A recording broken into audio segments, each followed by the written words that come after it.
Right. You can see where there's natural incline and where debris is piled up.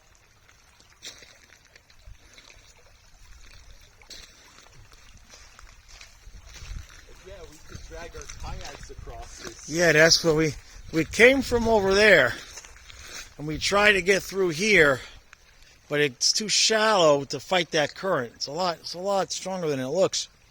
So we just parked the kayaks here, and we'll put them in over here, and then see if we can ride it that way and go back where we came from. I'd like to go around this corner, see what's there. Tracks everywhere over here. Yeah, Yeah. that's pretty cool. The Florida Panthers have won the Stanley Cup. Let's go Panthers! Let's go Panthers! Let's go Panthers! Let's go! Go!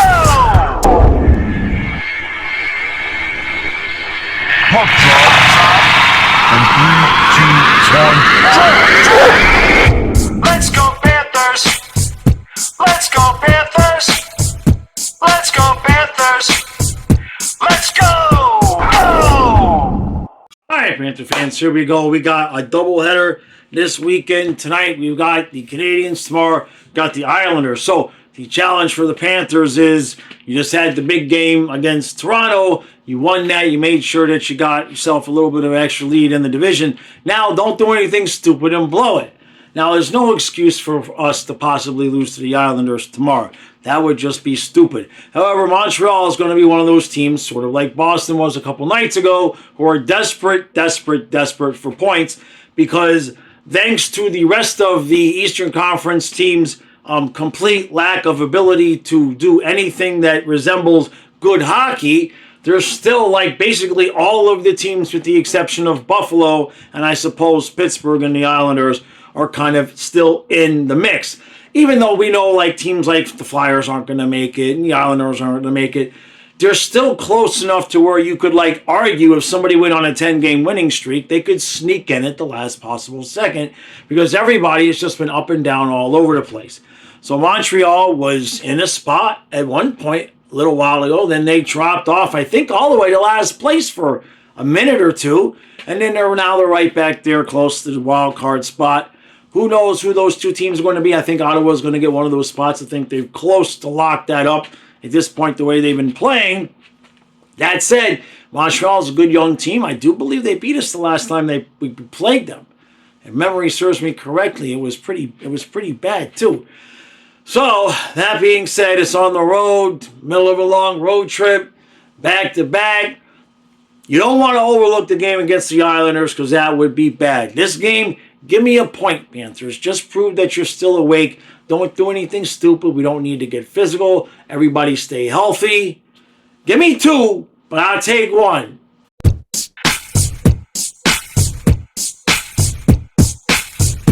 So, it's 2-0 Montreal after 1. Pretty much kind of would be 3-0, but we got gifted. It was technically by the rule goalie interference. But I don't think the goal went in because Bob got interfered with. We just got lucky that... So, now Montreal's a good young team. Not taking anything away from them. I don't understand, though, why we don't even attempt to match their energy. It's almost like every time we play this team this year, we just say, yeah, let the kids have their fun, and we're not even trying. Like, we're not even out there trying. We're not forgetting about hitting anybody, which is fine. If you don't want to get physical, saving it for the playoffs, all that, yada, yada, that's fine. But just completely disinterested. We've had a half dozen bad giveaways in this period. The Montreal scored immediately, basically, on their power play, just leaving guys wide open on the side of the net. Just short, cross-eyed passes inside our own defensive zone, like from the circle to like not even the other circle. It just, I mean, Forsling doing it. Forsling and Jones is not a thing. I don't know what we do there. I don't know what we do there. But those two are definitely not meshing like Ekblad, even though Forsling's game or Jones's game seems to be similar to Ekblad's. I've seen Jones have a tendency to kind of stand around a little bit. Forsling looks exhausted, but everybody just looks completely disinterested.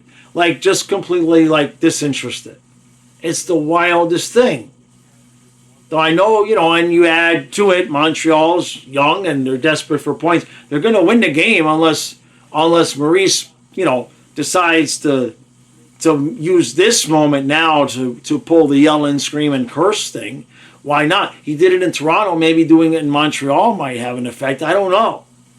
This is bad. Let's move on to the second period.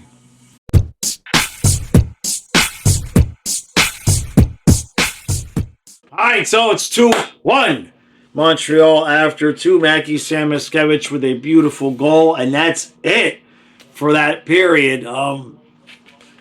We played better, played a little bit better. All right, we had to kill off another penalty, and looks like we just drew one here. Well, we did. We drew one here right at the end of the period, so we're going to start the third period with about $1:40 left on our first and only power play of the night. Now, coach has made a little bit of a switch. He's got Verhaeghe with Bennett and Samoskevich. He moved him down, moved Rodriguez up with Barkov and Reinhardt. No real dividends been played there yet.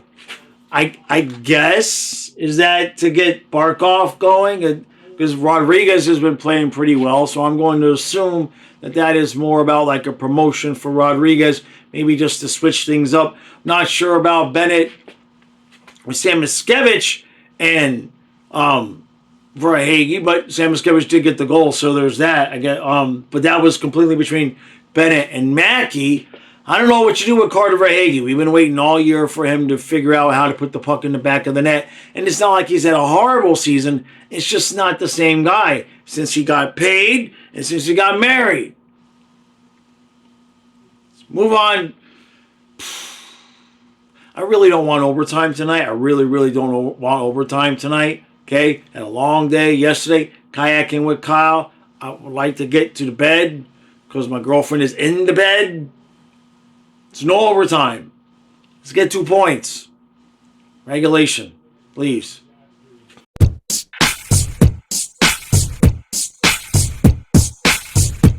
Oh, nothing.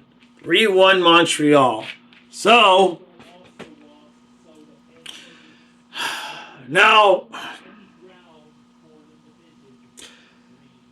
Montreal's got a good young team. Let's not pretend that they don't. Especially when they're playing at home and Monty is flashing the leather glove saves. I mean, they've got a good team, especially coming up here. Maybe not this year, but in the future years, they're definitely building a decent team out there. That said, we've seen this game from the Panthers, 15, 20 times this year, where we tried a little bit there towards the end, right? But for the most part, we're just like lackadaisically skating through the game and not really giving the effort, the focus, the mental focus that we're used to. And these are the things that we've seen. The turnovers tonight. Good Lord. And it's just, okay, so you come out in the first period, you don't play a great first period, you're down 2-0. And we just never didn't care. I'm not saying we lost because we didn't try, didn't care. But in terms of, like, we played a bad period, and now it's time to turn it on, and just no. Just no. So what do we see out on the ice? I'm glad Bob's not playing tomorrow. Not that it was necessarily his fault, but if we're going to go out there in these games and give half-ass effort, maybe play Vanashek a few extra games. I know that he wouldn't have played today anyway because he's getting the back-to-back tomorrow. But there's no sense putting Bob out there with this effort on the ice. Barkov is just like MIA. He's not playing terribly. He's not allowing goals and whatnot. He's just not. It's just not. Just not. The whole top line. In fact, even when Rodriguez, who has looked really good with Bennett and Samoskevich, when Rodriguez went up top with Barkov and Reinhardt, he kind of disappeared. That whole line is just in a funk because the effort level and the focus and the mental concentration is just not there. The only two guys on the ice, for the most part, especially forward-wise, that are giving consistent and constant effort are Sam Bennett and Mackie Samoskevich, who coincidentally both are playing for contracts. I'm just saying. Verhaeghe he can't. I have a better chance of rehabilitating my right arm and finding a way to grow a foot so I could be an NFL caliber quarterback than Verhaeghe has of scoring the next time he takes a shot. And I'm not even sure if that's a joke. It's just bad. He just can't score. So there's that. Lundell Luostarinen doing their normal thing. That's fine. Boquist has been kind of quiet since he got paid. Since we signed into the deal, he's been kind of quiet. Forward line looked pretty good out there, as ish. Nothing terrible. Nothing terrible. Just not. What's the word? It's not effort. It's not effort. It's not even quite tenacity, although there is no tenacity. It's focus, effort, tenacity, pride. That's the word. That's the word. We're getting nights like this where you don't see pride in the effort, but from a couple of guys. Yeah, I've been looking for that word all year, and that's the word. Tonight was not an effort these guys should be proud of. Yeah. They're so good. They've got so much talent that you can play games like this and still only lose by a goal or two. And it makes it appear as though it's not as bad as it should be. But, yeah, take a little bit more pride in your work, guys. Now, in terms of Forsling and Jones. So, Gustav Forsling is playing about 80 minutes a night. And I know that that's probably not possible, but if it was, he would be. Now, I have said that as an individual player, Jones reminds me of Ekblad, just a bigger, thicker Ekblad. I can't quite tell who skates slower. I think it's Ekblad. I think Jones is faster than Ekblad when he tries. I've seen him stand around a couple of times, too many that I would not care to see. But then he did save the puck the other night at the line, and in that game, you got an idea against the Leafs. You got an idea of the kind of player he can be when he's giving full-on effort. But in terms of his actual overall abilities, it just looks like a bigger, somewhat better skater, Ekblad. Now, of course, Jones isn't on the juice, so there's that. But as the group, as a pair, Forsling and Jones, understandably, there's going to be little hiccups because they haven't played together before. So we're going to have to give that time. They're going to have the rest of the season, so maybe they'll have a player, figured out by the time the playoffs come back. I'm going to assume you're going to give Ekblad back his job. So there's that. The rest of the defense was inconsequential, right? Schmidt had his couple of plays where you wonder if he's playing the hockey sport. What sport is he playing? I don't know. When he's on the wrong side, when he's paired with Balinskis, he's not on the right side, his good side. And he, at times, looks like a drunken giraffe out there skating around. It's not pretty. And then Mikula Kulikov did their normal thing. I didn't see anything egregious there. Just overall, as a group, just bad. Not good. Not quite vomit-inducing, right? We stayed in the game. We didn't allow ourselves to get embarrassed. Just not an effort that anybody on the ice should take pride in, with the exception of Sam Bennett and Mackie Samoskevich, who apparently they said during the intermission that we're beginning contract negotiations again with Sam Bennett, which would make sense because I don't know that Ekblad's coming back. So if they've made a decision that they don't really care to pay Ekblad a certain amount of money, pay Sam Bennett. Pay Sam Bennett. Because he the only reason this team is competitive on nights like tonight. Because when Barkov goes to sleep and Lundell goes to sleep, it's Sam Bennett that's driving the bus. Excuse me. So, we've talked about this a lot on the noon streams. I know that the general consensus is he's at least worth 6. I have consistently said if the dude wants 8, pay him. As long as it's not for too many years. If he wants 4 or 5 years at $8 million, pay him. Because while I know that that's an overpay, I know it's an overpay. So please, I'm not in the mood for he's not worth that. I grasp the fact that that might be a bit of an overpay. But number one, it keeps him away from Toronto. And number two, this team without Sam Bennett ain't winning. We're not winning a cup without Sam Bennett. You're going to move Lundell up, who's a nice player. You guys know how I feel about Lundell, but he's not Sam Bennett. You got to have Bennett on the ice. So whatever the hell he wants, you give him, and then you tell Ekblad thanks but no thanks, and you live and die with Seth Jones and whoever we get to replace Ekblad as Mikola's pair. That would be my move. That would be my guess at this point. So hopefully they're able to get a contract done, and we can go into the playoffs knowing that Bennett is there, and then just give Samoskevich his contract too. Just give him 8 years by $15 million, because within a couple of years that won't be an overpay. I'm kidding. Somebody will take that serious if I don't say that. All right.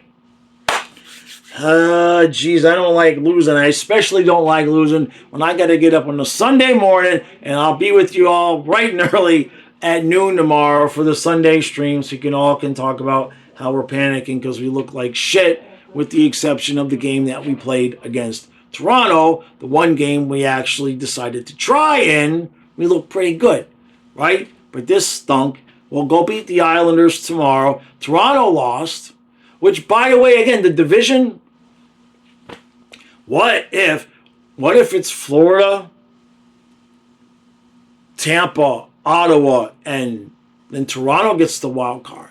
That's not out of the realm of possibility either. I think with tonight's results, I think Tampa's in second place with tiebreakers, and Ottawa's like right there.